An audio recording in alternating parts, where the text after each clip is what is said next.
नमस्कार, मैं दिव्यांजलि वर्मा अयोध्या उत्तर प्रदेश से श्री राम साहित्य सेवा संस्थान मंच की संस्थापिका और हमारा कार्यक्रम एक मुलाकात एहसासों के साथ साक्षात्कार कार्यक्रम जो बहुत दिनों से चल रहा था।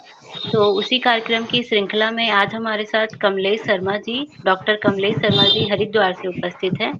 तो कमलेश जी आपका हमारे मंच पे बहुत-बहुत स्वागत है। जी, आपका भी मैम बहुत-बहुत मैं जी स्वागत करता हूँ और और आभार व्यक्त करता हूँ। जी। और हमारे साथ जो हमारे दर्शक जुड़ रहे हैं, आप सबका भी हमारे मंच पे बहुत-बहुत स्वागत है। आप सभी यूँ ही जुड़े रहिएगा और कमलेश अपने अच्छे-अच्छे कमेंट के माध्यम से कमलेश जी का उत्साहवर्धन करते रहिएगा। और साथ ही मैं ये बताना चाहूँगी कि जो कमलेश जी हैं, वो बहुत ही अच्छे साहित्यकार हैं और साथ ही साथ ये बहुत सारी कहानियाँ और लेख भी लिखते हैं। तो आज हम अ, अपने मंच पे यही जानेंगे कि कमलेश जी की जो साहित्यिक यात्रा रही है, वो कैसी रही है और उन्होंने अब तक कितनी उपलब्धियाँ पाई हैं, कितनी उनकी पुस्तकें प्रकाशित हुई हैं और साहित्य के क्षेत्र में वो और कितना आगे मतलब जा रहे हैं और कितनी उन्नति कर रहे हैं और करेंगे। तो कमलेश जी आपका एक बार फिर से हमारे मंच पे बहुत-बहुत स्वागत है। जी मैम, बहुत-बहुत आपका भी आभार मैं व्यक्त करता हूँ, तो बहुत-बहुत अभिनंदन करता हूँ। आपका पटल बहुत ही रिच है और मैं बहुत दिन से जुड़ना चाह रहा था, लेकिन आपने मुझे एक अवसर दिया इसके लिए बहुत-बहुत आभार। जी, जी, बहुत-बहुत स्वागत है। तो कमलेश जी आप हमारे दर्शकों को अपने बारे में बताइए, आपका व्यक्तिगत परिचय, आप कहाँ से हैं और आप पेशे से क्या हैं और आप क्या करते हैं? जी, मैं तो बेसिकली वैसे रहने वाला मऊ जनपद का हूँ, यूपी का और अयोध्या हमारे यहाँ से करीब है और यूपी से ही मैं रहने वाला हूँ और करीब 2009-10 में मैं हरिद्वार में आया, यहाँ पर नौकरी की तलाश में। तो यहाँ पर कुछ दिन मैंने नौकरी किया, फिर मैं अपना पर्सनल मेरा क्लिनिक है, श्री साईं हेल्थ केयर करके। तो मैं क्लिनिक में ही फिलहाल अपने बैठा हूँ, यहीं से लाइव दे रहा हूँ। तो अच्छा, साईं हेल्थ अच्छा। केयर करके हम क्लिनिक चला रहे हैं यहाँ पर। इसी के माध्यम से जो असाध्य मरीज हैं, उनकी हम सेवा करते हैं।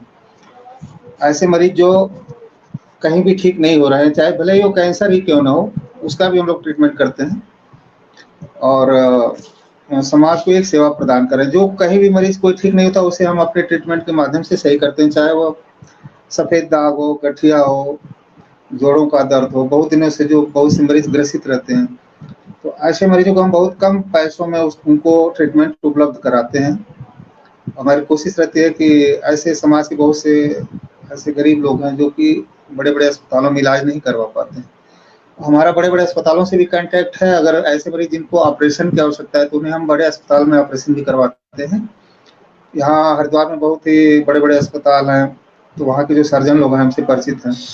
तो हम अगर सर्जरी की बात है, तो हम वहाँ सर्जरी करवा के भी उन्हें ठीक करवा देते हैं। बहुत अच्छी बात है और बहुत अच्छा काम कर रहे हैं आज क्योंकि आज के ज़माने में बहुत ज़्यादा ही इस तरह के रोग और मरीज़ बढ़ गए हैं, तो आपके द्वारा ये जो काम है ये ऐसा है कि जिनका आप इलाज करवा देते होंगे, वो सोचते होंगे कि आप उनके लिए साक्षात भगवान के रूप में हैं, जो आपने उनका इलाज जी, करवा दिया और इसी बीमारी से बचा दिया। बिल्कुल, बिल्कुल, मैं तो बहुत आपको जी, जी। मैं जी, कह जी, रही थी कि मैं कंटिन्यू। आपको यही कहूँगी कि आप जो है अपना ये कार्य हमेशा इसी तरह करते रहिएगा और बहुत ही अच्छा काम कर रहे हैं आप। तो कमलेश जी अब ये जानना चाह रही थी मैं कि आप इस काम के साथ-साथ साहित्य के क्षेत्र में भी लिखते हैं, साहित्यकार भी हैं, तो आपका ये साहित्यिक सफ़र कहाँ से शुरू हुआ और आपको लिखने की प्रेरणा किससे मिली? जी, मेरा जो साहित्यिक सफ़र शुरू हुआ, मैं इंटर कॉलेज से हुआ। मैं फ़तेहपुर रानीपुर जो कि हमारा ब्लॉक है, वहाँ पे इंटर कॉलेज में पढ़ता था और ये बात है सन 84 की, 84 की, जब मैं उस समय इंटर में हाई स्कूल में था। तो वहाँ पर हमारे एक हिंदी के टीचर थे जो वहाँ पर निबंध प्रतियोगिता कराया करते थे स्कूल में। साल भर में एक बार निबंध की प्रतियोगिता कराते थे और कभी-कभी श्रेष्ठ कवियों को बुला करके कवि सम्मेलन भी करवाते थे। तो मैं बहुत ध्यान से सुनता था, तो कवियों को सुनने के बाद तो मेरे मन में अंदर से भाव जागता था कि क्या मैं भी ऐसा लिख सकता हूँ क्या? तो वहीं से प्रेरणा मिली मुझे लिखने की। तो मैंने 2-3 कविताएँ जब मैं इंटर में था तभी मैंने लिखा, लेकिन मैं लिख नहीं पाता था बेसिकली शुरू-शुरू में। लेकिन मैंने ऐसा, अब आप कहेंगे कैसे मैं प्रारंभ किया, तो मैं अभ्यास, मेरा ये मानना था कि अभ्यास भी कुछ चीज़ होती है, तो मैं प्रतिदिन छत पर बैठ कर के और एक कविता टूटी-फूटी किसी भी विषय पर बनाता था। जैसे ही सूर्य ढलता था, मैं छत पे पहुँच जाता था और सूर्य जैसे अवसान की तरफ जा रहा होता था, तो मेरी एक कविता टूटी-फूटी कुछ न कुछ मैं तुकांत ऐसे पूर्ण करता था। तो मुझे याद है कि बहुत अच्छा मौसम था, बारिश हो रही थी झमाझम खूब और बड़ा अच्छा मौसम होता बारिश का, तो मैं बैठा था अपने दालान में, जैसे हमारे यहाँ घरों में दालान होते हैं और बैठका ऐसे बोला जाता है भोजपुरी में। तो बड़ा अच्छा मुझे लग रहा था, तो मैंने कहा कि इतना अच्छा मौसम है और इस पर मैं लिखूँ। तो मुझे जहाँ तक याद है पहली गीत मैंने उसी मौसम में वो लाइन लिखा। अगर आप कहें तो मैं उस लाइन को थोड़ा बहुत सुना दूँ, 1-2 लाइन लिखा है जी, पहली जी, लाइन जो मुझे। बिल्कुल, बिल्कुल, बिल्कुल, बिल्कुल जी, सुनाइए। जी। तो वो ऐसे लाइन बन गई थी कि खूब बारिश हो रही थी झमाझम, मैं बैठा था, देख रहा था बारिश की बूंदों को और बड़ा अच्छा लग रहा। और कुछ हमारे घर के बच्चे ऐसे नाव भी उसमें डाल के तैरा रहे थे। तो ऐसे मैंने लिखा उसको कि बारिश की गिरती बूंदों संग जब झोंका वायु का आता है, मन मेरा हर्षाता है तब गीत नया गाता है। ऐसे ये पहली लाइन बनी। वाह! बारिश की बहुत गिरती बढ़िया थी। बूंदों संग मन मेरा बल खाता है तब गीत नया गाता है, ऐसे है। ये लाइन पहली लाइन मुझे याद है, मैंने पूरी लाइन ये बनाई थी इस पे और बड़ी अच्छी कविता बन गई थी। तो मुझे लगा कि कुछ मैं लिख सकता हूँ। फिर मुझे घर के रद्दी जो वो होता है बॉक्स होते हैं, उसको मैं एक दिन टटोल रहा था, तो उसमें एक डायरी मुझे मिली छोटी-सी, जिसमें कि करीब 10-15 गीतें लिखी हुई थी। फिर मैं सोचने लगा ये किसने लिखा है? उस पर जब नाम लिखा तो उस पर मेरे पिताजी का नाम लिखा हुआ था। तो मेरे मन में सोचा कि पिताजी इसका मतलब लिखते हैं मेरे। तो वस्तुतः पिताजी से मैंने पूछा कि आपने लिखा? तो उन्होंने कहा कि हाँ, मैंने वो कुछ भजन वगैरह अपने मन से बना के उस पर लिखते रहते थे। हालाँकि वो सुनाते नहीं थे।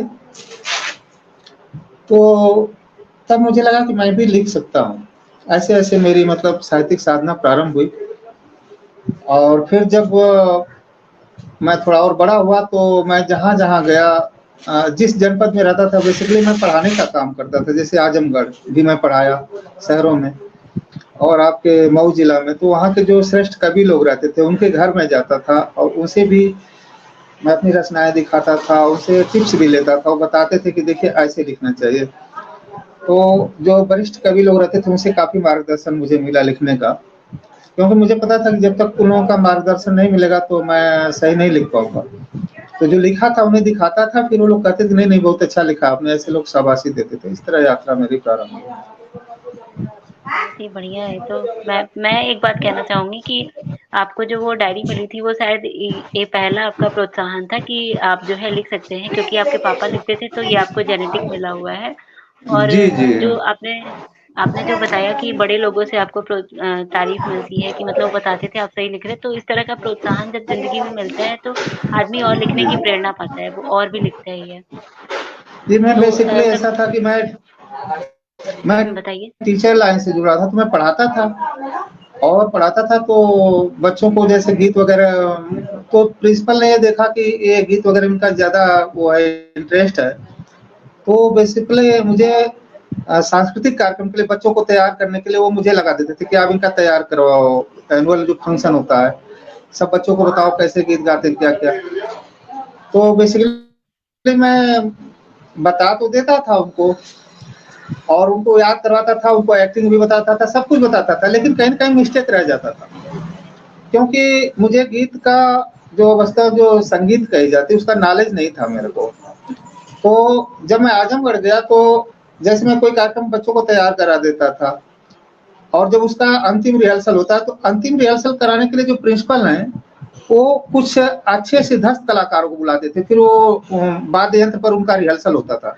तो जो वाद्य यंत्र बजाते थे, वो अब जैसे मैं उनको जिस ट्यून पर सिखा रहता था तो वो कहते थे कि आपने ट्यून गलत बता दिया। ऐसे कुछ वो मिस्टेक मतलब कमेंट करते थे मेरे पे। तो मुझे गुस्सा आता था कि इतना मेहनत से इनको सिखाया भी, और ये जो नए-नए लोग आए एक दिन रिहर्सल की, वो मेरी कमी निकाल रहे हैं। तो फिर मैंने सही एक्सेप्ट बात किया है। कि कहीं न कहीं कुछ कमी रह जा रही। तो मैंने उसको पूरा करने के लिए फिर मैंने सोचा कि क्यों ना मैं एडमिशन ही ले लूँ म्यूज़िक में। तो फिर मैं आजमगढ़ में जो हरिओम कला भवन, वहाँ से मैंने एक गुरुजी पंडित जगन्नाथ मिश्र जी सिखाते थे। तो एक दिन मैं उनको उनको ढूँढने में मुझे 2 साल लग गए। वो जहाँ सिखाते थे, एक रूम में हरिओम कला भवन में एक रूम ऊपर हुआ करता था। तो मैं आस-पास ढूँढता था गुरुजी से कब भेंट हो। तो 1 साल ढूँढा, नहीं मिले, या जब आते थे तो वो चले जाते थे। ऐसे करते-करते दूसरे साल ढूँढते-ढूँढते कहा जाता है जहाँ चाहवारा में उनको मिल गया। फिर मैंने कहा गुरुजी आप मुझे भी सिखाओ। वो 2-4 लोगों को सिखा रहे थे हारमोनियम पर। तो संयोग से एक दिन मुझे मिल गया, तो मैंने कहा गुरुजी मैं भी सीखना चाहता हूँ, मैं भी टीचर हूँ लेकिन मैं सीखना चाहता हूँ। तो उन्होंने कहा कि तब इसके लिए आपको एडमिशन कराना पड़ेगा। तो वहाँ से मैंने प्रयाग संगीत समिति में उन्हीं के माध्यम से एडमिशन कराया, और फिर मैंने म्यूजिक में गायन जो कहा जाता है, गायन और वादन 2 होता है विधा। तो गायन में मैंने वहाँ से बी म्यूज किया, 6 साल का कोर्स होता है जो। तो मैंने उन्हीं के यहाँ से पंडित जगन्नाथ मिश्र, मैंने बी म्यूज की शिक्षा ग्रहण वहाँ पर करी। तो वह ग्रहण करने के बाद तब मुझे लगा कि वास्तव में म्यूजिक क्या चीज़ होता है, और संगीत किसे कहते हैं, तब मुझे मालूम है। नहीं तो बताता तो था मैं, लेकिन कहीं न कहीं मिस्टेक हो जाती है। लेकिन अब काफ़ी नॉलेज वहाँ से शास्त्रीय संगीत का मुझे मिला, क्लासिकल म्यूजिक का जिसको बोलते हैं। तो मेरे लेखन में और थोड़ा स्पष्टता आई, और मैं फक्र के साथ कहता हूँ, मैं क्लासिकल म्यूजिक के भी बहुत से गाने मैंने लिखा, जिसमें दादरा है, ठुमरी है, इस पर भी मैंने कलम चलाया है, जो कि बिल्कुल अलग विधा होती है, लेकिन उस पे मैंने चलाया है। जी। तो बहुत अच्छी बात है, मतलब आप एक साहित्यकार और एक डॉक्टर होने के साथ-साथ एक जो है गायक भी हैं और एक वादक भी हैं अच्छे। जी। अ, तो जी, मैं जी। सोच रही थी कि आपकी इसी बात पे आपकी एक कोई रचना सुन लेते हैं अच्छी-सी, फिर कार्यक्रम आगे बढ़ाते हैं, अगर आप चाहें तो? जी। जहाँ सुना देंगे मैम। वो क्या है कि पहले शुरू-शुरू में भोजपुरी में लिखता था, ज़्यादा मैं प्रभावित था भोजपुरी से, क्योंकि मैं गाँव से अच्छा। जुड़ा हूँ। लेकिन जब मैं हरिद्वार आया, तो हरिद्वार आने के बाद जो यहाँ के कविगण मित्र मिले, तो उन्होंने कहा कि आप भोजपुरी में जो लिखते हो, तो इसको भोजपुरी के लोग ही समझ सकते हैं, क्योंकि भोजपुरी अ, आपके लखनऊ तक के लोग समझते हैं, हाँ, इधर और यूपी में बाकी भी लोग समझते कम हैं, यूपी समझते में हैं। भी। हुँ। जी, जी। तो इसलिए मैंने फिर खड़ी हिंदी में लिखना शुरू किया। पहले भी लिखता था मैं खड़ी हिंदी में, लेकिन माँ सरस्वती की ऐसी कृपा रही, तो किसी ने कहा कि नहीं, माँ सरस्वती की बिना आराधना के आप अच्छा नहीं लिख सकते। तो मैं माँ सरस्वती की आराधना बिल्कुल मंत्र के द्वारा, मैं जब मैं इंटर था तभी तभी से मैं आपको बताऊँ कि मैं डेली उनकी पूजा करता हूँ, माँ सरस्वती की। और उन्हीं की देन रही कि जहाँ मैं सोचता था कि मेरी एक बुक भी पता नहीं छप पाएगी कि नहीं, तो पता नहीं कैसे मैंने लिख दिया, मतलब 3-4 बुक छपने भर के मैंने मटेरियल लिख दिया, और करीब मैं समझता हूँ कि करीब 300-400 गाने लिख दिया मैंने। पता नहीं कैसे लिखा, मुझे कुछ पता नहीं कैसे माँ ने लिखवा दिया। और मैं सुनाता हूँ तो लोग कहते हैं बहुत अच्छा लिखे हैं आप। ऐसे ऑनलाइन सब सम्मेलन में भाग लेते रहते हम लोग को। जो मुंबई की जो ब्रांच है कलम की जादूगर, आपको पता होगा, श्री तिवारी जी से, हुँ, हुँ। हाँ, तो हाँ। उन्होंने 2021-22 में मुझे वहाँ साहित्य रत्न, जिसमें कवि काफ़ी कवि लोग भाग लेते हैं, तो मुझे लगता है कि अ, साहित्य रत्न उन्होंने एक प्रतियोगिता थी, उसको साहित्य रत्न पुरस्कार मैंने जीता था। तो उसमें कई पूरे भारतवर्ष के कवि लोग भाग लिए थे, तो मैं सेकंड स्तर पर था, तो मैं उप विजेता रहा साहित्य रत्न का। तो ये उपलब्धि मिली। बहुत-बहुत आपने बधाई हो। गीत जी, जी, आपने गीत की फरमाइश करी है, तो मैं आपको, ये पुस्तक है, देखिए मेरी गीतों के फूल, ये पहली पुस्तक छपी थी, गीतों के फूल। अच्छा। तो अब इसी पुस्तक से मैं आपको गीत सुना दे रहा हूँ। आप किस तरह का सुनना चाहेंगे? क्योंकि मैंने हर विधा में लिखा है, तो आप जैसा सुनना चाहें वैसा मैं सुना दूँ आपको। अगर आप आपको जो भोजपुरी गाएँ, पसंद भोजपुरी हो। सुनाऊँ? नहीं, नहीं, आपको अच्छा, जो अच्छा। बहुत पसंद हो, आप वो सुना दीजिए। अच्छा, अच्छा। मेरे लिए तो सभी पसंद है, बट मैं आपको सुनाता हूँ कि जी, जी। ऐसे हर तरह के गीत लिखा हूँ, लेकिन आपको एक गीत बहुत पहले मैंने लिखा था। गीत अच्छा, मैं गज़ल नहीं लिख पाता था, लेकिन गज़ल बहुत से लिख दिया मैंने। यहाँ पर हरिद्वार आने के बाद मैंने बहुत गज़ल लिखा। तो आपको एक गीत सुना देता हूँ, एक लड़की की। एक लड़की जो कि स्कूल जा रही थी, 26 जनवरी का दिन था। ये मैंने बहुत पहले जी, लिखा था, इसको सुना रहा हूँ आपको, जब मैं इंटर में था तो जी, भी सुना रहा हूँ। स्वागत है। एक सांवली सी लड़की स्कूल जा रही थी, और ये सच्ची घटना है। वो उधर से आ रही थी साइकिल से, मैं इधर से स्कूल जा रहा था। अब बीच में उससे मुलाकात हुई तो मुझे लगा कि इसके ऊपर गीत बन सकती है, तो देखिए गीत बनाया मैंने। एक सांवली सी लड़की स्कूल जा रही थी, रास्ते में धीरे धीरे साइकिल चला रही थी। एक सांवली सी लड़की स्कूल जा रही थी, रास्ते में धीरे धीरे साइकिल चला रही थी। देखा जब मैंने उसको तो देखता रहा, कुछ देर उसके बारे में सोचता रहा। कुछ बातें ऐसी थी जो मन को लुभा रही थी, कुछ बातें ऐसी थी जो मन को लुभा रही थी। एक सांवली सी लड़की स्कूल जा रही थी। तो सुबह का जो वर्णन है देखते आप, कि ठंडी सी वो सुबह थी, मौसम भी खुशनुमा था। पूर्वा हवा का झोंका यूं मस्त चल रहा था। बेखौफ सी हवाएं जुल्फें उड़ा रही थी। एक सांवली सी लड़की स्कूल जा रही थी। तो उसका थोड़ा सा वर्णन आप देखें, क्या उसके हाव भाव थे बाल उसके बिखरे, माथे बधी थी पट्टी, वो देखने में भी लग रही थी हट्टी कट्टी। झांसी के रानी जैसी वो नजर आ रही थी। एक सांवली सी लड़की स्कूल जा रही थी। तो बढ़िया। अंतिम लाइन देखिए आप, कि एक हाथ में थी साइकिल, एक हाथ में था झंडा। उस बच्ची का जोश देखिए आप, एक हाथ में थी साइकिल, एक हाथ में था झंडा। दुपट्टा लहर रहा था जैसे हो पानी गंगा। वो गीत भारत माता के गुनगुना रही थी। वो सांवली सी लड़की स्कूल जा रही थी, रास्ते में धीरे धीरे साइकिल चला रही थी। जय हिंद, जय भारत। तो बहुत यह बढ़िया, गीत मैंने बहुत सुनाया अच्छा आपको। लिखा। जी मैं तो कह रही कि बहुत ही अच्छा लिखा आपने। आपने वो कहते हैं ना, हम कोई दृश्य देखते हैं तो उसका वर्णन करना, तो आपने उसे शब्दों में जी जी बहुत अच्छी तरह से वर्णित किया है, बहुत भी बढ़िया। जी अ, जी। तो तो कमलेश जी, अब हम कार्यक्रम को आगे बढ़ाते हैं। हाँ, बताइए कमलेश जी। तो अब यहाँ आने के बाद मैंने कुछ गजल लिखी, तो एक गजल आपकी अगर इजाजत तो एक सुना दूं छोटा सा। कमलेश जी, एक गजल सुना। गजल सुन लेंगे। गजल हम सुन लेंगे, हम्म, पहले थोड़े से आपसे आपका व्यक्तिगत परिचय ले लेते हैं, थोड़ा साहित्यिक परिचय, फिर सुन लेंगे गजल।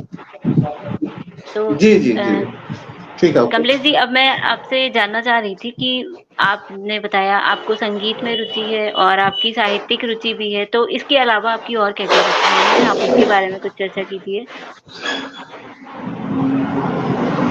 मेरी रुचि जो है अध्ययन अध्यापन में है, और समाज सेवा में मैं शुरू से ही बचपन से ही लग गया था। जब मैं आजमगढ़ में पढ़ाता था, सिविल कॉलेज के बगल में, तो वहाँ भी मैं समाज सेवा भी करता था। वहाँ मैं पत्रकारिता लाइन से भी कुछ दिन जुटा रहा। वहाँ हमारे मौसा का खुद वहाँ प्रेस चलता था, तो हम लोग पत्रिका निकालते थे, सच्ची तस्वीर। सच्ची तस्वीर पत्रकार करते, 92 की बात बता रहा हूँ आपको। तो वहाँ हम गरीब जो भी आदमी आते थे, तो अगर उनकी कोई सुनता नहीं था, एसपी दरोगा या जो भी, तो उनको हम सीधे डायरेक्ट उनको ले जाते थे डीआईजी के पास, जो कि आजमगढ़ कमिश्नरी है, आपको पता है।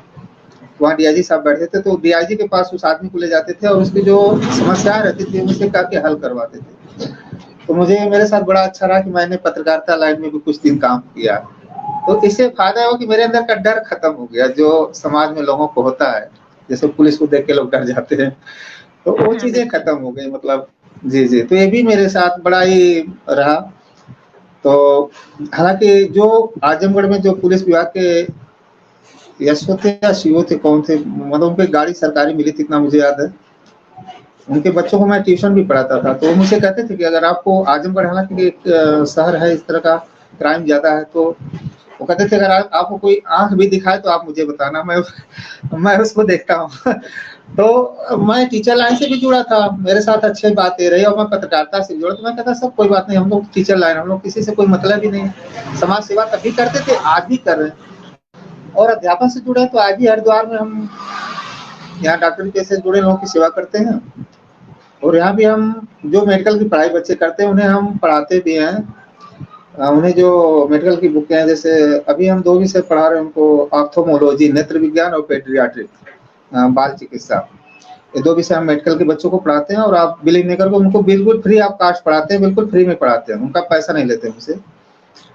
तो अध्यापन भी हम कर रहे हैं और मेडिकल भी देख रहे हैं और साहित्य में बहुत ही रुचि है, कहीं प्रोग्राम होता है तो हम वहाँ पहुँच जाते हैं। अभी बांसुरी भी हम बजाते हैं, तो बांसुरी का अभ्यास हम नियमित करते हैं। बांसुरी में बड़ा इंटरेस्ट है, पहले मैं बचपन में बजाता था बांसुरी, तो मुझे आज भी याद है कि मेरे चाचा जी प्राइमरी स्कूल में टीचर थे, आज वो नहीं है, एक्सपायर हो गए हैं। तो वो गाँव में मेला लगता था तो वहाँ नाच मतलब नाटक वो लोग खेलते थे। तो एक बार मैं ऐसे बांसुरी मेले में से खरीद के मैं बजाता था और इस संतोषी माता का गीत उस पर निकालता था कि मैं तो आरती उतारू रे संतोषी माता की। तो मैंने अपने चाचा से कहा, चाचा जी मैं ये मंच पर मैं अपना बांसुरी बजाना चाहता हूँ थोड़ा सा। तो उनको बिलीव नहीं हुआ कि ये बजा सकता है। उन्होंने कहा नहीं, मैं तुम्हें ऐसा नहीं जाने दूं, मंच है, बड़े बड़े लोग आए, भाई तुम कहीं काम गड़बड़ा दो तो हंसी हमारी होगी, मैं टीचर हूँ। मैंने कहा नहीं नहीं ऐसा नहीं होगा, मैं बजाऊंगा, मुझे बजाने को दीजिए। पहली बार मैंने वहाँ बांसुरी बजाया 5-10 मिनट, जैसा भी आता था मैंने बजाया, बहुत बढ़िया तो नहीं बजाया, लेकिन वो मेरी शुरुआत थी। फिर बाद में मुझे लगा कि इसमें अभी काफी कुछ सीखना है मुझे, तो ये एक ऐसी विधा है कि इसमें बड़ा सीखना पड़ता है। तो बिल्कुल, तो अभी भी मैं सीख ही रहा हूँ, मतलब इसमें मैं डेली अभ्यास करता हूँ, हालांकि बड़ा कठिन है। जो म्यूजिक सीखने के लिए आप बिलीव नहीं करोगे, जब 5 साल तो मैंने आजमगढ़ सीखा, 1 साल हमारे गुरुजी, जहाँ मेरा गांव है फतेहपुर रानीपुर, तो वहाँ से काझा एक गांव है, जो कि वहाँ से करीब 2 घंटा साइकिल चलाने के बाद वहाँ पहुँचते हैं। तो संडे के दिन वो सिखाते हैं म्यूजिक। तो इस समय वो भी इंस्पायर हो गए, बहुत अच्छे कलाकार थे। उनके शिष्यों में भरत शर्मा उन्हीं के शिष्य हैं और राज साहब करके हम लोग बुलाते थे, उनको बहुत जानकार थे। तो लास्ट ईयर 1 साल मैंने उनके यहाँ शिक्षा ग्रहण की। तो मैं घर से रविवार के दिन साइकिल से 2 घंटा चला के उनके यहाँ जाता था, काजा कमरवा गांव है उनका, काजा के बगल में। और वहाँ दिन भर वो ऐसे घर के सामने टाट बिछा देते थे, तो वहाँ बहुत दूर दूर से आजमगढ़, मऊ, बलिया, गाजीपुर, बहुत दूर दूर से लोग मोटरसाइकिल से आके वहाँ सीखते थे म्यूजिक। तो हम भी जाके उनसे हमने कहा गुरुजी 1 साल और रह गया मेरा, आप यहाँ से मैं सीखूंगा, क्योंकि आजमगढ़ वहाँ से छूट गया था मेरा नौकरी। उन्होंने कहा कोई बात नहीं, आप सीख लो हमारे यहाँ। तो मैं घर से बिना बताए वहाँ जाता था, माता जी को बता के जाता था, पिताजी को बताता नहीं था, क्योंकि पिताजी डांटते थे। तो एक दिन पिताजी से पूछ लिए, कहे कि कहाँ जाते हो सीखने? नहीं, बोले कि कहाँ जाते हो, संडे को बताते बताते कुछ ना, वैसे ही चले जाते हो, पता नहीं कहाँ दिन भर रहते हो फिर आते हो। तो मैंने कहा कि ऐसे म्यूजिक सीखने जाता हूँ। तो उन्होंने कहा कि अच्छा तुम मतलब म्यूजिक टीचर बनोगे, तुम्हें आता जाता कुछ आता जाता कुछ नहीं, बनोगे म्यूजिक टीचर? मैंने कहा नहीं ऐसी बात नहीं, मैं यही चाहता हूँ कि मैं सीखूं और लोगों को सिखाऊं भी। तो उन्होंने फिलहाल माता जी ने बताया था तो उन्होंने कुछ बोला नहीं, हालांकि वो गुस्सा बहुत हुए। तो सीखने के लिए भी काफी कुछ झेलना पड़ता है, तो हमने ऐसे ऐसे शिक्षा पर विद्या सीखी जो। जी जी। मैं एक बात कहना चाहूंगी ना कि आपने जो ये सीखने का कार्य अपना जारी रखा है, चाहे वो शिक्षा हो, चाहे म्यूजिक हो, चाहे साहित्य हो, ये काम आपका बहुत अच्छा है। क्योंकि हम हमेशा सुनते आए हैं ना कि ये जीवन जो है वो सीखने का ही एक तरीका है और आप जीवन भर सीखते ही रहते हैं कुछ ना कुछ। तो ये आपका बहुत अच्छा है कि आप सीख ही रहे हैं और सीखते रहिए आगे। और फिर आप जब सीखेंगे और तो आप और लोगों को भी सिखाएंगे, बहुत अच्छा। जी जी। तो अभी हमारे जहाँ भी हम बांसुरी मतलब वादन के लिए बुलाते हैं, अभी कॉलेजों में भी लोग बुलाते हैं कि आप सर एक कोई गीत सुना दीजिए, तो बड़ी प्रशंसा मिलती है। और मिलता तो मिलती प्रशंसा ही है। तो नहीं घर तो के लोग अभी आप हमारे बांसुरी अभी नहीं भी रखे हैं? अभी बांसुरी कहाँ होगी, शायद रूम पर छूट गई है, नहीं तो मैं आपको अच्छा, सुनाता। चलिए कोई नहीं। हाँ, हाँ, जी, जी। कोई नहीं। तो अब जैसे फिर कभी हमारे जो दर्शक हैं वो भी सुन के उत्सुक हो ही रहे होंगे कि एक बार आपकी जी, जी। बाँसुरी तो सुन लेते तो अच्छा मैं लगेगा। फिर कभी आप बुलाएगा तो सुना दूँगा। असल में बांसुरी लग रहा है कि रूम पर छूट गई कहीं, हाँ, नहीं है। अन जी, तो जी, कोई बात कार्यक्रम असल नहीं। में कल कल एनुअल फंक्शन था विद्यालय का ना, अच्छा। 24 को एनुअल फंक्शन था हमारे विद्यालय का। हुँ, हुँ। तो जहाँ मेडिकल की पढ़ाई होती है, तो वहाँ हमने सुनाया था, तो वहीं गए थे। तो ये है कि अभी भी हमारे घर के लोग हमसे ये पूछते हैं, जैसे हमारी मैडम और बच्चे हैं, कहते हैं पापा आपको इससे मिलता क्या है? मैंने कहता हूँ बेटा पैसा तो नहीं मिलता, पैसा मैं लेता भी नहीं। बशर्ते है कि लोगों का प्यार, दुलार और आशीर्वाद और ये सब बहुत मिलता है। खुशी बहुत मिलती है। जी, मेन चीज़ ये भी तो है ना कि आपको जी। खुशी और और आनंद बहुत मिलता जी, होगा। आंतरिक खुशी मिलती है, तो हुँ, ये चीज़ है। ये तो जी। है। तो कमलेश जी, अब अब मैं आपसे ये जानना चाह रही थी कि जैसे आपने बताया आप ये सब काम करते हैं, तो अभी आप साहित्य के क्षेत्र में भी तो आप बहुत साल से जुड़े हुए हैं ना, करीब 25, मतलब 25 साल से ज़्यादा ही हो रहे होंगे। तो जी, आपकी अब जब तक बहुत मैं सारी इंटर में था पुस्तकें। तभी। हाँ, हाँ, इंटर तो अभी अभी आपकी मैं बहुत सारी जी। पुस्तकें भी आ चुकी होंगी और साझा संकलन, तो आप उसके बारे में कुछ बताइए? मेरी पहली पुस्तक ये हमरू प्रकाशन से दिल्ली से छपी थी, दिखा गीतों के फूल। अभी ये पिछले साल आई। और अभी यहाँ पे हरिद्वार में वैदिक प्रकाशन है, यहाँ से अभी हमारी 2 पुस्तकें मतलब दे दिया हमने छपने के लिए। जल्दी वो भी छप के आ जाएँगी। अभी फ़िलहाल वो सब पेंडिंग में है, बट उनको मैटर दे दिया हूँ, बस वो उनका पीडीएफ भी तैयार हो गया, बस केवल छपने में देरी है। तो तो आपने नाम 2 सोच लिया उन पुस्तक पुस्तकों का? जी, जी, मैंने नाम अच्छा नाम मैंने कैसा सोचा वो अब आपको बताता हूँ। देखिए, हाँ, ये जो पहली पुस्तक है, नाम सोचने में पहली पुस्तक का नाम सोचने में मुझे बहुत कठिनाई का अनुभव। मैंने कई लोगों से राय लिया, लोगों ने अलग-अलग दाड़ा दी। फिर मैं सोचा था कि ऐसा नाम हो जो यूट्यूब पर नहीं हो और कोई और अन्य पुस्तक इस नाम से ना हो। तो जो हमारे मित्र बहुत से नाम सुझाते थे, तो मैं यूट्यूब पर सर्च करता था, उस नाम से बहुत सी पुस्तकें निकल जाती थी। फिर मैंने भगवान का नाम लेकर के ये मैंने गीतों के फूल पुस्तक रखा, पहली पुस्तक का नाम गीतों के फूल। तो अब देखिए जो दूसरी पुस्तक है मेरी, तो इसका जो अंतिम जो शब्द है उसी से जुड़ा हुआ। इसका नाम है गीतों के फूल, दूसरे का नाम है फूलों की सुगंध। देखते जाइए आप, मतलब फूलों की सुगंध दूसरी बुक का नाम हो गया। सब में गीत, गज़ल, कहानी इस तरह की चीज़ें हैं। कहानी नहीं सॉरी, गीत, गज़ल, कव्वाली, दादरा ये सब सारी चीज़ें हैं और देशभक्ति के गीत हैं। अब ये अच्छा। पुस्तकें जो लिख ये मैं एक मिनट रुकिएगा बता रहा हूँ। ये दूसरी पुस्तक है मेरी फूलों की सुगंध। अब जो तीसरी पुस्तक है जो सुगंध लास्ट में है, वहीं से जोड़ के मैंने तीसरी का नाम रखा है सुगंधित बयार।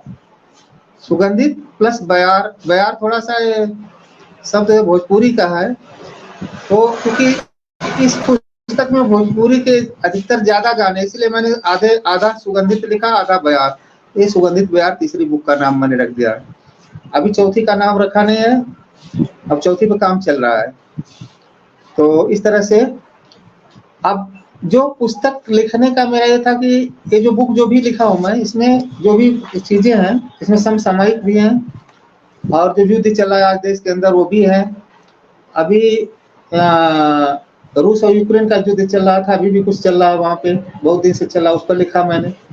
फिर इसके बाद ये आपका ये जो कोरोना काल में लिखा, कोरोना में समसामयिक गीत भी मैंने लिखा कोरोना पे। और जो कश्मीर में जो और कश्मीर से जो भगाए गए लोग, उस पर मैंने लिखा, कश्मीर की जो असलियत है उस पर भी लिखा। तो ऐसे मैंने आपके साझा संकलन? साझा संकलन मैंने अभी कोई नहीं निकाला, सिर्फ हमारे हमारे लिखे हुए सारे सारे पुस्तक में मेरे लिखे हुए हैं। साझा अच्छा, संकलन में चलिए अभी बहुत-बहुत कोई निकाला। शुभकामना आपको। जी, जी। तो मेरा ये दृष्टिकोण था बुक लिखने के पहले। बुक लिखने से पहले भी एक सोच होती है हर कवि की, तो मेरी ये सोच थी कि असल में मैंने लिखा क्यों, तो इसके पीछे की मैं आपको जो मेन बात बता दूँ कि मैं स्कूलों में जैसे बच्चों को पढ़ाता था, सांस्कृतिक कार्यक्रम सिखाता था। तो जैसे कोई त्योहार आ गया, जैसे रक्षाबंधन आ गया, तो मैंने बच्चों को दे दिया, भई आप लोग रक्षाबंधन पे गीत लिख कर के याद करो। तो अधिकतर बच्चे यही कहते थे कि सर ये जो गीत आप बता रहे हो तो बुक में है ही नहीं, हमारे हिंदी के बुक में तो है ही नहीं, तो इसको हम याद कैसे करें? तो उनके सामने ये प्रॉब्लम आती थी। और भी बहुत से ऐसे त्योहार आ जाते तो बच्चे कहते थे साहब हम कहाँ से आते, आपने होमवर्क तो दे दिया कि याद करके आओ, ये किसी बुक में है ही नहीं, हम कहाँ से ढूंढे। कुछ बिल्कुल। जिनके घर के माता पिता थोड़ा गायब होते थे तो वो बता देते थे, लेकिन तो इस समस्या को दूर करने मैंने इन बुकों को लिखा कि ताकि इसमें का हाई स्कूल, इंटर, बीए कोई भी लड़का इसमें का गीत पढ़ के अगर स्कूल में सुनाता है तो मेरा मानना है कि उसका मेडल मेडल तय है। इसमें का कोई भी गीत अगर सुना दे तो उसका मेडल तय है स्कूल, मतलब स्कूल में उस लड़के का। तो स्कूल में बच्चों को ध्यान में रख करके यह लिखा गया है। और बढ़िया। इसमें आप बिलीव नहीं करोगे, इसमें जो छोटे बच्चे हैं शिशु क्लास के, लोअर केजी के, अपर केजी के, उनके लायक भी गीते हमने लिखा है इसमें। तो कुल मिला के लोअर क्लास से लेके बीए तक के बच्चों के लिए इसमें मैंने लिखा है कि वो सुना सकते हैं गीत इसमें। और इससे जो बच्चे हैं विद्यालय के वो काफी लाभान्वित होंगे। जो छोटे बच्चे हैं उनके लायक भी गीत, जैसे छोटा बच्चा ना कहे कि हमारे लायक तो इसमें गीत नहीं है। तो 2-4 गीतें मैंने इस बुकों में छोटे बच्चों के लिए भी डाल रखा है। तो ये मतलब मेरा आपकी बुक प्रयास है जो कि है हाँ, जी, मैं ये कहना चाह रही कि आपकी जो बुक है वो अगर स्कूल वगैरह में चलाना चाहें या फिर अगर कोई पोएम चलाना चाहे तो वो आराम से जो है डाल सकते हैं स्कूल की बुक्स में। जी। और कोई भी विद्यार्थी अगर इसको खरीदता है तो उसे कोई स्कूल में कोई प्रॉब्लम नहीं आएगी, और वो हर जो भी कार्यक्रम स्कूल में आ जाता है तो अपना गीत सुना सकता है, बढ़िया ढंग से सुना सकता है। और उसमें मैंने वीर रस का भी लिखा है, हर रस में लिखा है मैंने। तो वीर रस की गीत जो है, जैसे चंद्रशेखर आजाद पे मैंने लिखा, चंद्रशेखर आजाद पे मैंने वीर रस का लिखा।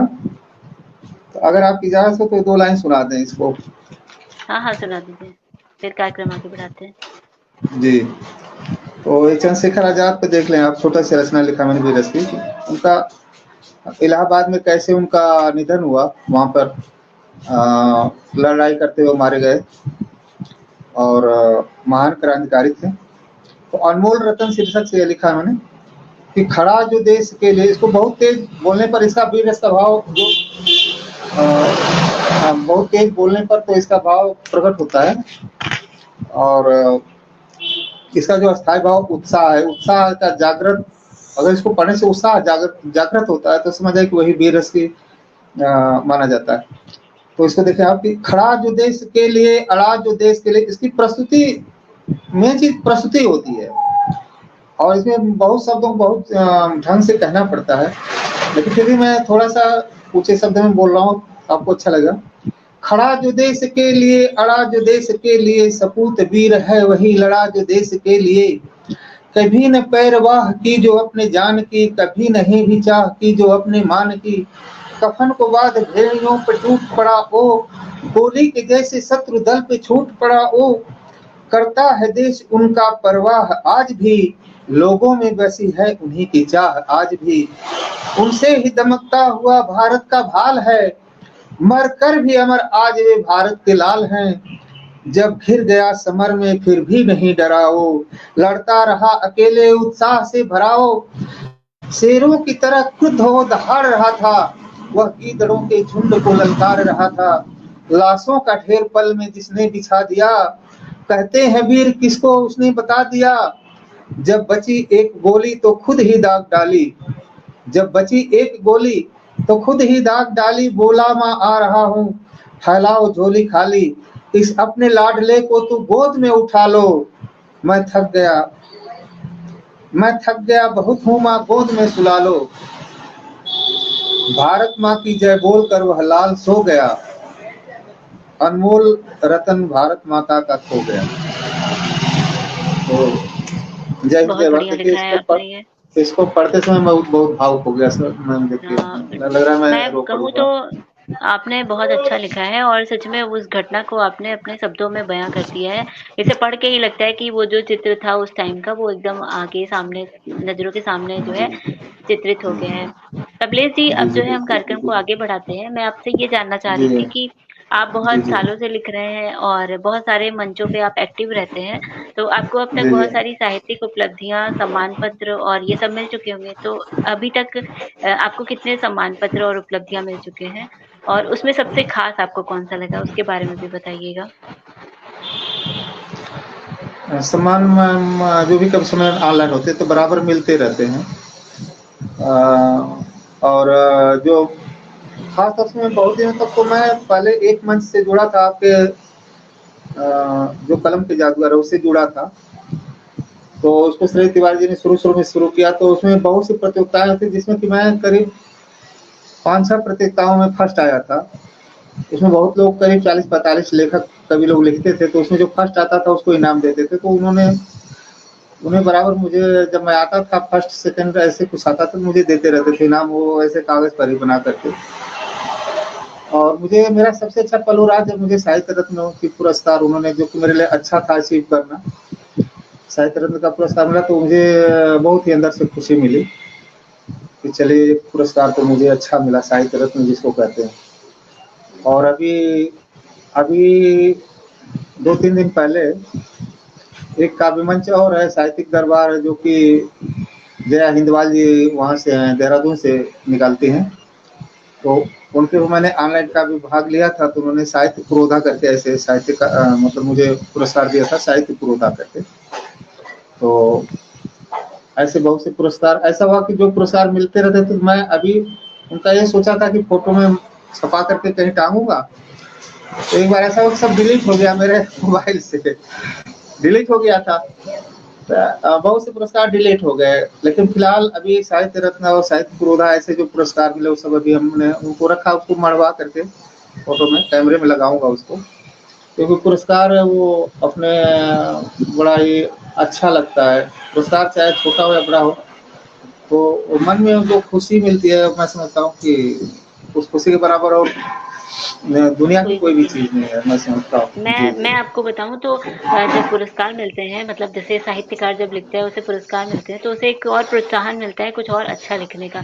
और नहीं मिलते हैं तो फिर उसे लगता है अरे इतनी मेहनत करी कुछ नहीं मिला, लगता है अच्छा नहीं लिखा या फिर उसका अंदर से एक मन होता है वो बैठने लगता है, फिर मन नहीं करता। और जब पुरस्कार मिलते हैं तो फिर अगली बार जी, और अच्छा लिखने का मन करता है, ऐसा होता है। तो मेरी तरफ से तो तो आपको बहुत सारी शुभकामनाएँ और बधाई आपको इतने पुरस्कार जो मिले। और मैं तो बस यही जो है सरस्वती जी से चाहूँगी कि आपको आगे भी इसी तरह बहुत सारे पुरस्कार मिलते रहें साहित्य के क्षेत्र में। कमलेश तो जी अब जो है मैं आपसे हाँ, बोलिए आप बोल लीजिए फिर मैं पूछूँ आपसे। बस बहुत सही बात आपने कहा कि वाक़ई कभी-कभी ऐसे विचार जो आपने कहा वो उठते हैं, इस तरह स्वाभाविक है उठना, मानव स्वभाव होता है। मानव स्वभाव है। तो हाँ, अब थोड़ा-सा वो परिस्थितियाँ नहीं हैं। पहले बहुत जब मंचीय कार्यक्रम होते थे तब ऐसा बहुत होता था, हमने देखा अपनी आँखों से। और मंचीय कार्यक्रम आजमगढ़ भी होते थे, जहाँ जब मैं पढ़ा था तो वहाँ मंचीय कार्यक्रम भी होते थे और उसमें ऐसा होता था कि दूर-दूर से कवि लोग आते थे और लोकल कवियों को भी स्थान दिया जाता था। तो मैंने देखा था कि उन मंचों में भाग लेना बड़ा मुश्किल हो जाता था क्योंकि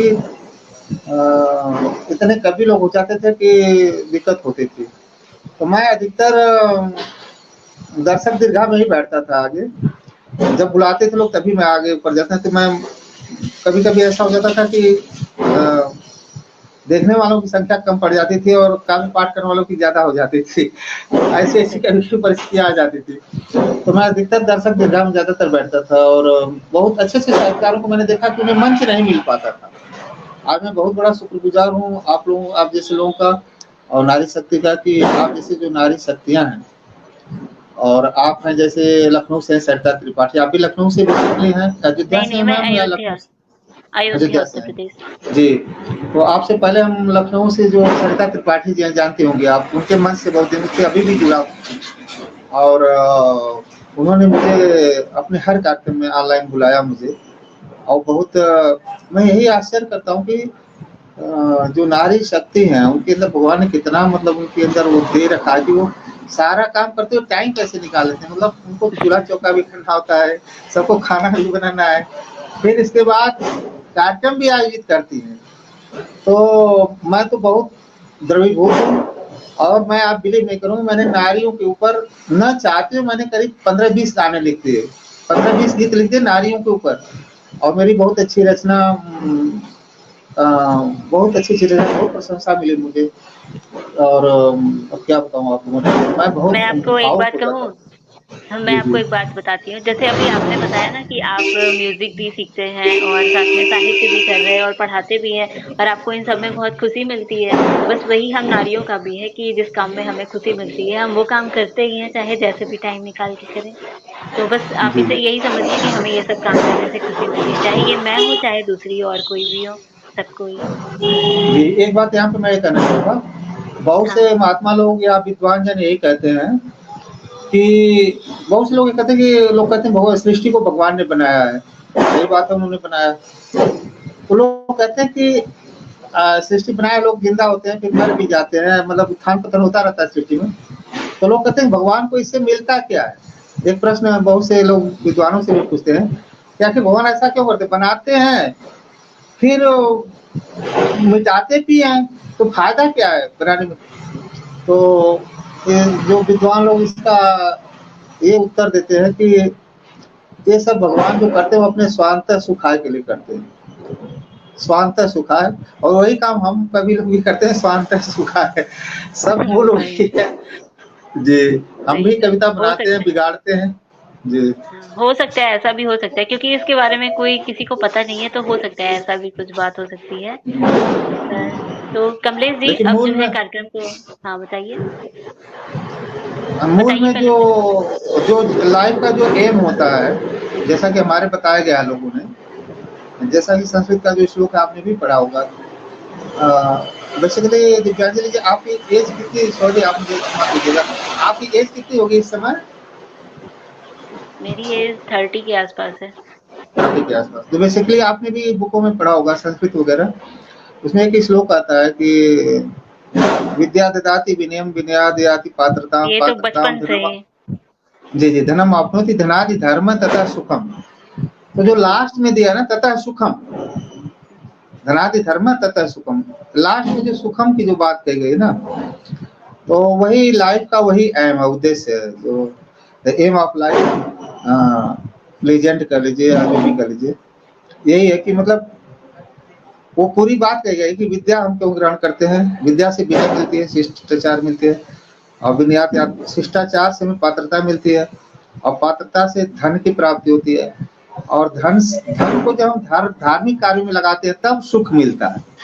वो चीजें बताई गई और बहुत ही अच्छा यह है, मुझे अभी भी याद है। तो यही मैं कहूँगा कि जीवन का उद्देश्य है सुख प्राप्त करना। अब सुख ज़रूरी नहीं कि हमें धन से ही मिले। बिल्कुल। हम लोगों को जैसे कविता लिखने से सुख मिलता है, एक कविता बन जाती है बिल्कुल तो सही। लगता है कि हम एक कविता बनती है तो कितना ऐसा लगता है बढ़िया। जैसे हमने जंग जीत लिया हो, है कि सही, नहीं? ये तो सही कहा, बिल्कुल सही कहा। और बनती साहित्यकारों के नहीं है लिए वो। ये साहित्य लिखना भी बहुत खुशी का बात है। जी। तो अच्छा, कभी-कभी मैं ये देखता हूँ कि अपने आप बन जाती है कविता, लिखना पड़ता है। अगर आधी रात को भाव आ गया तो उस आधी रात को लिखना पड़ता है।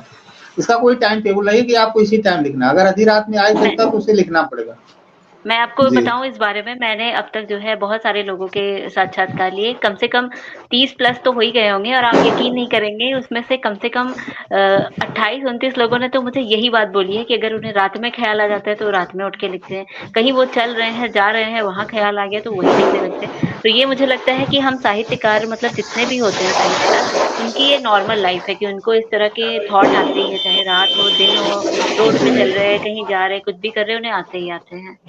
जब तक ये थॉट नॉर्मल नहीं है आएगा मतलब। मैडम, जी, जब तक भाव नहीं आएगा तब तक लिखेंगे नहीं।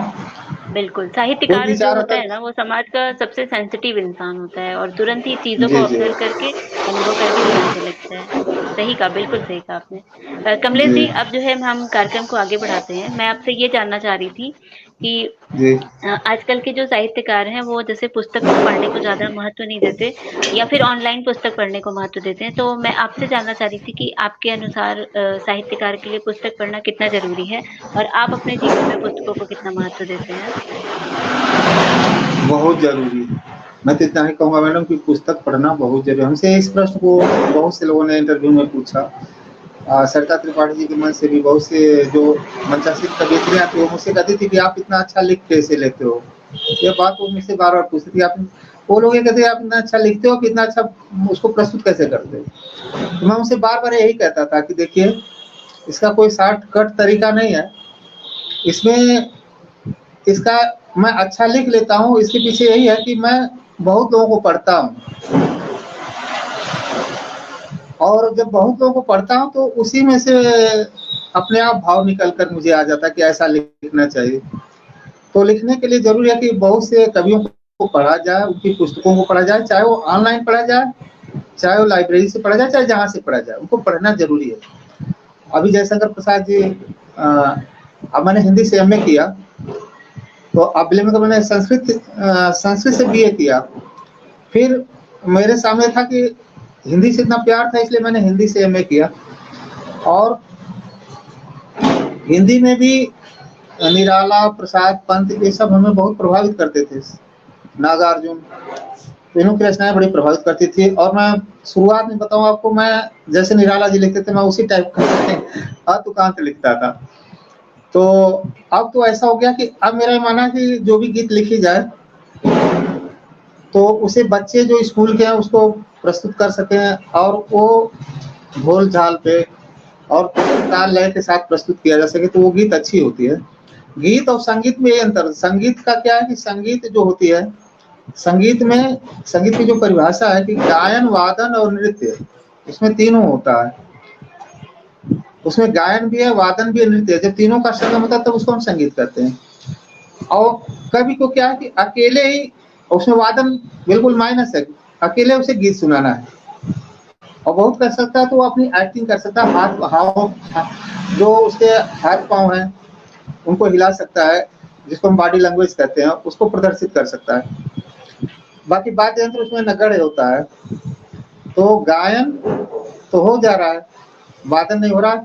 हाँ, नृत्य, अब कभी है तो नृत्य नहीं कर सकता तो ये दो चीजें अलग है। तो इसलिए ये बिल्कुल विशुद्ध रूप से गीत या कविता है, जो कि वो सब ना होते हुए भी अब तो मैं देख रहा हूँ कुमार विश्वास या जो बड़े बड़े अच्छे कवि लोग हैं, तो कवि सम्मेलन होता है तो वाद्य यंत्रों की भी एक टोली बगल में रखते हैं, और अगर वाद्य जो गीत लयबद्ध हो रहा है तो वो म्यूजिक भी बजाते हैं लोग, मैंने तो सुना है, आपने भी सुना होगा। तो थोड़ा सा और चार चांद लग जाता है अगर ऐसी चीजें होती हैं तो। बशर्ते आपने कहा जो बात अभी, तो जो पढ़ने का जो माध्यम है, अब ये मोबाइल बहुत बढ़िया माध्यम है, इसमें आप ऑनलाइन भी पढ़ सकते हैं, और वैसे भी अगर लाइब्रेरी से जुड़े हैं तो वहाँ से भी अच्छे अच्छे कवियों को, हमारा तो ये माना कि अगर अच्छा लिखना है तो आपको वीर रस के कवियों को, श्रृंगार रस के कवियों को, करुण रस के कवियों को, सबको पढ़ना पड़ेगा, तभी आप लिख सकते हैं। अब मुझे गजल नहीं लिखने आती थी, लेकिन अब पता नहीं कैसे मैंने गजल तो मैंने गजल बहुत लोगों को पढ़ा, तो मुझे गजल भी अपने मन से भाव निकला।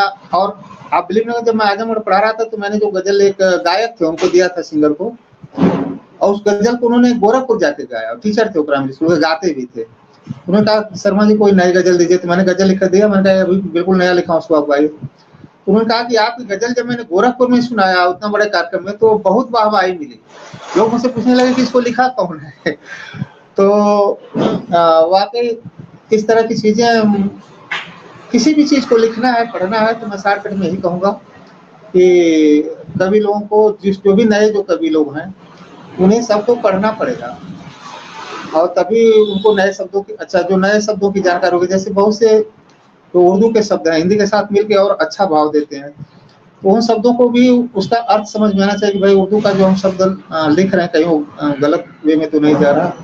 एक बार जैसे आपने देखा होगा कि जैसे प्रोडक्शन, कोई प्रोडक्शन निकलता है, मैं उदाहरण दे रहा हूँ, एग्जाम्पल, कोई प्रोडक्शन हाउस से प्रोडक्शन निकलता है प्लास्टिक का ही, मान लीजिए बाल्टी निकल रही है या प्लास्टिक का बन के निकल रहा है, तो आपने देखा बाल्टी निकल तो जाती है, क्योंकि उस बाल्टी में इधर उधर कुछ ना कुछ और अन्यथा लगा रहता है, तो उसको लोग चाकू लेकर के उसको साफ करके, बिल्कुल क्लीन करके, नीट करके, तब उसको सही प्रोडक्शन का निर्माण होता है। वैसे ही जो गीत है, गीत हमने लिख दिया, जैसे एक बार लिख दिया गजल बन गई, अब फिर एक ही बार में वो चीज तैयार नहीं, एक बार तैयार आपने लिख तो दिया, तुकांत कर दिया, और उसे बार बार पढ़ के देखना चाहिए कि इसमें कोई ऐसा शब्द तो नहीं ना जो सही बैठ नहीं रहा हो, उसको हटाइए वहां से। कोई हमने ऐसा तो नहीं कि हिंदी का कोई शब्द हमने उसमें गलत डाल दिया, अनुस्वार का और ये सब गलत प्रयोग कर दिया, तो उसको देखना होगा। और कहीं-कहीं 2-2 कर्ता, 3-3 कर्ता पढ़ने लगा दिया। जैसे हम लोग कहते हैं कि आप सब लोग, तो इसमें 3-3 कर्ता हो गए। तो आप सब लोग मतलब आप कहने से ही काम चल गया, सब लोग कहने की क्या है। तो इस तरह की चीज़ें हैं जो कि हिंदी में बड़ा ध्यान देना पड़ता है। तो उसके एक बार गीत बनाने के बाद उसमें दोबारा उसको पढ़ करके उसमें क्या काट-छाँट करना है, वो सब उसका बिल्कुल परिमार्जन, जिसको हिंदी में कहते हैं कि शुद्ध परिमार्जन, संशोधन, जिसको कहते हैं कि संशोधन करना शब्दों का, उसके अर्थों का, कहीं जो उसका अर्थ कहीं गलत वे में तो नहीं जा रहा। जो हिंदी की जो 3 विधाएँ हैं, जो अ आपको ले चल रहा हूँ मैं, अभिधा, लक्षणा और व्यंजना, जो 3 जो मुख्यार्थ का जो बोध कराते हैं, अभिधा, लक्षणा, व्यंजना। तो इसमें जो अभिधा है और लक्षणा है और व्यंजना है। अब ये क्या है, तो किसी को व्यंग, सब व्यंग्यात्मक शैली में व्यंग लिखना बड़ा कठिन है। आजकल के कभी लोग व्यंग कम लिख पाते, क्योंकि वो व्यंग को पढ़ते कम है। व्यंग कैसे लिखा जाता है, व्यंजना में वो उचित जानकारी मिलती है। अभिधा तो बिल्कुल सीधा जो अर्थ का बोध करा, तो वो अभिधा हो गई आपका। लक्षणा में हमें लक्षण के द्वारा उसका जो प्रतीक के माध्यम से बोध कराया जाता है। तो ये सब कोई भी चीज लिखना है तो उसको पूरा ये देखना होगा, लिखने के बाद की साहित्यिक कसौटी पर उसका जो मैसेज जा रहा है, जो लास्ट बात है, उसका जो मैसेज जा रहा है, वो मैसेज हमारा समाज के लिए उपयोगी है कि नहीं उपयोगी, वो ये देखना पड़ेगा। सही कहा। आजकल मैं देख रहा हूँ कि बहुत से कवि लोग अपना वाहवाही के लिए, नाम के लिए लिख रहे हैं लोग, ठीक है, अच्छी बात है, मनोरंजन के लिए भी लिख रहे हैं, हास्य के लिए लिख रहे हैं, बट समाज के लिए मैसेज जो है अच्छा जाना चाहिए, मेरे कहने का मतलब सही कहा। मतलब एक साहित्यकार का जो काम होता है ना, उसके हिसाब से, ये नहीं कि किसी के डर से किसी की आलोचना कर रही है, इस तरह कुछ नहीं होना चाहिए। बिल्कुल सही बात बताई आपने, और जो आपने ये पुस्तक के पढ़ने के महत्व को समझाया, ये भी बहुत अच्छा था। और कमलेश जी, अब जो है समय हो चला है, तो मुझे मतलब अब हम इस कार्यक्रम को समाप्ति की ओर लिए चलते हैं। कमलेश जी, अब मैं आपसे आखिर में जानना चाह रही थी कि आपको हमारे श्री राम साहित्य सेवा संस्थान से जुड़ के कैसा लग रहा है? बहुत आंतरिक, बहुत खुशी हो रही। जहाँ तक इंटरव्यू का सवाल है, तो मैं समझ रहा हूँ कि मुझे आपने पहला मौका दिया इंटरव्यू, मेरा पहला इंटरव्यू आपके साथ हो रहा है। बाकी तो ऑनलाइन लोगों से बातें ऐसे होती रहती हैं, काफी सम्मेलन के समय भी होती रहती हैं बातें, लेकिन जो इंटरव्यू आपने लिया मेरा, तो यह मेरे जीवन का बहुत ही अच्छा क्षण है कि मैं आपसे पहली बार इंटरव्यू में जुड़ा हूँ। और ये आपका, मैं देखता हूँ कि जो आपका यह जो काव्य मंच है, जो साहित्यिक मंच है, यह बहुत ही अच्छा आपने बनाया और अच्छा आप कर रहे हैं। और जो नए जो लोग हैं और पुराने लोग हैं, सबको आप उनको जोड़ रहे हैं, तो एक बहुत अच्छा काम आप कर रहे हैं, और इससे लोगों को काफ़ी जानकारी मिलेगी, नए लोगों को भी, और जो पुराने लोग हैं वो तो अपने मित्र हैं ही। और जिनको कोई जानता नहीं है समाज में, जैसे हम जैसे लोग हैं, हम लोग जानने के लिए समाज में काम नहीं, हम तो जानने के लिए हमेशा काम करते। बात अलग है, तो लोग जानते हैं हमें। तो इस दिशा में आपने बहुत अच्छा काम किया है मैम, तो मैं बहुत प्रभावित, I am very very inspired to your program and your मंच। बस इन शॉर्ट मैं बस इतना ही कहना चाहूँगा। जी, बहुत बहुत शुक्रिया कमलेश जी। जी, आपको बहुत बहुत धन्यवाद। आपसे मिलकर मुझे बहुत अच्छा लगा। आपका जैसा नाम है, दिव्य नाम है आपका, और दिव्य प्रोग्राम है आपका, और तो आपका नाम भी आपके इस प्रोग्राम को सार्थक करता है।